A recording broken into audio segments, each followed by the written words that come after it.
morning. It's Wednesday, July 24th. Thank you so much for joining us on this edition of WEX Wakeup. I'm Natasha Sweet.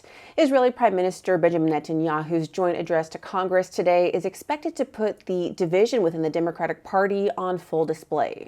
This is an important visit that will give us an opportunity to bring to the representatives of the American people and the American people the importance of their support for the efforts that we are making. As Vice President Kamala Harris has pledged to do everything in her power to unite the party after President Joe Biden bowed out of the 2024 presidential race, Netanyahu's visit could further expose the cracks. This comes as a number of Democrats, both in the House and Senate, have announced they will boycott the speech or even cause disruptions in the House chamber.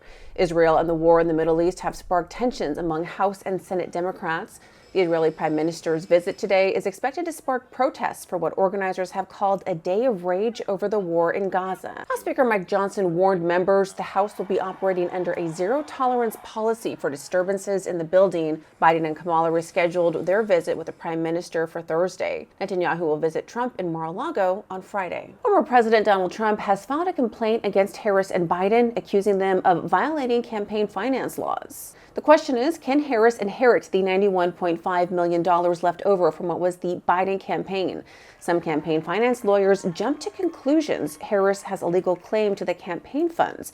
However, others, such as Federal Election Commission Chairman Sean Cooksey, raised concerns immediately after Biden dropped out from the race Sunday afternoon. On X, Cooksey, a Trump appointee, cited Section 110b3 of federal campaign finance regulations, saying if the candidate is not a candidate in the general election, all contributions made for the general election shall be either returned or refunded to the contributors. Steve Roberts, a campaign finance expert, told the Washington Examiner the roughly $95 million given by donors prior to Harris's campaign launch should be returned within 60 days. Cooksey maintained there will be challenges brought to the FEC and possibly to the courts as well. GOP presidential nominee Donald Trump says he will absolutely debate Kamala Harris, but the term should be renegotiated. Trump made a conference call with reporters Tuesday. He said, "I agreed to a debate with Joe Biden, but I want to debate her." He expects Harris will be no different as they have the same policies, but Trump said it's still important to debate her for the purpose of a presidential race. He sees it as an obligation to the Republican Party since he is the party's candidate of choice.